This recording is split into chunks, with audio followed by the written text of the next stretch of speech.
안녕하세요. 허리슈TV입니다. 오늘은 일본 드라마와 영화 평점 사이트인 필마크스에 올라온 눈이 부시게의 일본 반응을 살펴보도록 하겠습니다. 깊이가 다른 울림을 주었던 눈이 부시게를 일본인들은 어떻게 평가했을까요? 그럼 다 함께 보시겠습니다.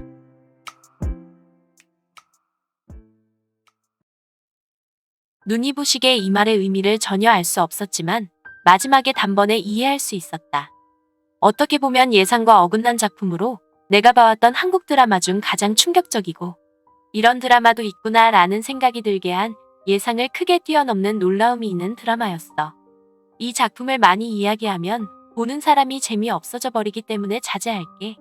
지금 이 순간을 열심히 살자는 생각이 들기 때문에 관심 있는 사람은 모두 보면 좋다고 생각해. 마지막 회에서 울었어요. 마지막 에피소드 2화에서 두 개의 스토리가 교차하면서 꿈인지 생시인지 생각하게끔 만드는 부분이 잘 되어 있다고 생각합니다. 베테랑 여배우 김혜자를 상대로 남주혁이 열심히 해서 너무 좋았어요. 굉장히 깊은 내용의 드라마였습니다. 늙어가는 것이나 노인이 매일 보고 있는 세계 같은 것이 세심하게 그려져 있고 생각하게 만드는 것들 투성이었습니다. 계속해서 혜자도 준하도 불행하기만 하고 개운치 않다고 생각했지만 마지막 혜자의 말에 너무 후련해졌습니다. 어쨌든지 간에 살아갑시다.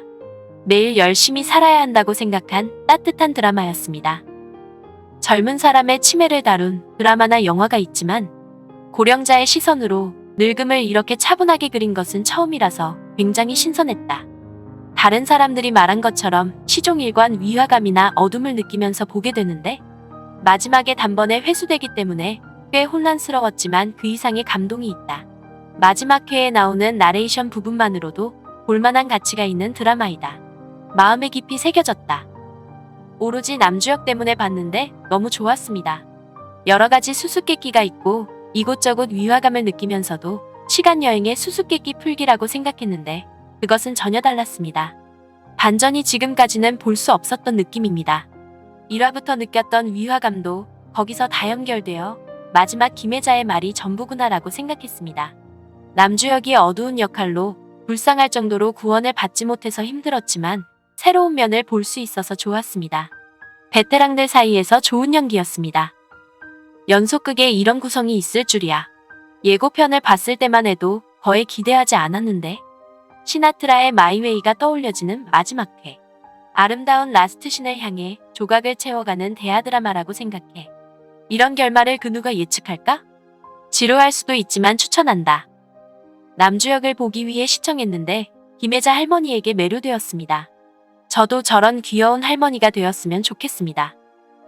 처음엔 단순한 판타지 사랑인 줄 알고 시청했는데 좋은 의미로 배신당했어. 그런 것이었구나 라며 모든 것에 납득이 가고 후련함과 동시에 눈물이 넘쳐 멈추지 않았다.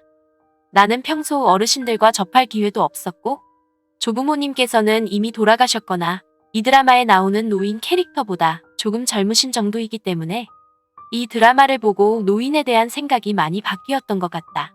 나도 어머니도 언젠가는 저렇게 늙어갈 것이라는 걸 실감했고 지금 있는 하루하루를 소중히 간직하며 멋지게 나이를 먹고 싶다고 생각했다. 아버지가 무뚝뚝했던 이유나 오해가 풀렸을 때도 많이 울었습니다.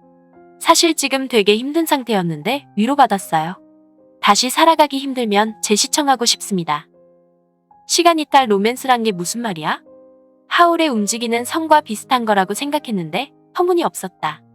제멋대로인 선입견이 보기 좋게 한 방 먹었다. 던져진 메시지가 너무 눈부셔서 죽을 때까지 여러 번 생각나는 작품이 될 것 같다. 국민어머니 김혜자 씨를 시작으로 젊은 층부터 베테랑까지 실감나는 훌륭한 연기력과 화려한 캐스팅에 박수를 보냅니다.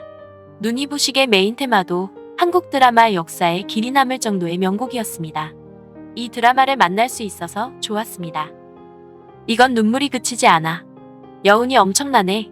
녹화했기에 보고 있었는데 마지막에 확 끌려 들어갔다. 단숨에 볼 생각은 없었는데 어느새 아침이 되어 있었다. 각본이 참 훌륭해. 아무렇지도 않은 일상이 얼마나 행복한 일인가. 이렇게 울고 웃고 생각하게 만드는 드라마는 처음입니다. 당연하게 살아가는 것에 감사하고 하루하루 행복하게 살고 싶다는 생각이 많이 들었습니다. 지금의 우리들을 향한 메시지이기도 한 것 같았습니다. 한국에서 여러 가지 상을 타며 명작으로 칭송받는 것도 납득이 되는 드라마였다. 어쨌든 중간에서 낙오하지 말고 끝까지 지켜봐라. 치밀하게 계산된 이야기 전개 속에 박혀있는 인생과 젊음 그리고 늙음과 부자, 부부와 우정 등 다양한 느낌과 메시지를 받을 수 있어서 진심으로 보기 좋았다고 생각한 드라마였다. 개호에서 백엔 대여비가 우연히 시야에 들어왔기 때문에 여기에 평가를 확인하고 빌려보았습니다. 이건 근래에 보기 드문 걸작입니다. 배우들 모두가 딱 맞는 역할이고 김혜자의 사랑스러움은 반드시 봐야 합니다. 얼마나 재미있냐면 드라마는 질려서 일본 드라마조차 보지 않는 딸이 있는데 제가 보기 시작할 때 우연히 거실에 있어서 그냥 같이 봤어요. 그랬더니 딸이 계속 걱정된다면서 저에게 다음을 보자고 재촉했다니까요. 그리고 뭘 봐도 많이 울지 않아 얼음공주라고 가족들에게 말을 듣던 딸이 흐느껴 울었습니다. 물론 저는 통곡했습니다. 이렇게 좋은 드라마를 볼 수 있는 기회를 주신 이 사이트에 여러분께 감사드립니다. 이상 일본인들의 반응이었습니다.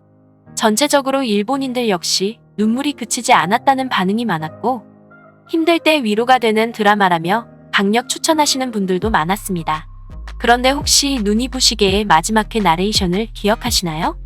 지금을 망치지 말고 눈이 부시게 오늘을 살아가라며 당신은 그럴 자격이 있다는 마지막 회의 메시지는 지칠 때마다 저를 항상 일으켜 세워주는 주문같이 느껴집니다. 여러분들에게 눈이 부시게는 어떤 드라마였나요? 댓글로 의견을 남겨주시면 감사하겠습니다. 이상 허리슈TV였습니다. 구독과 좋아요는 콘텐츠 제작에 큰 힘이 됩니다.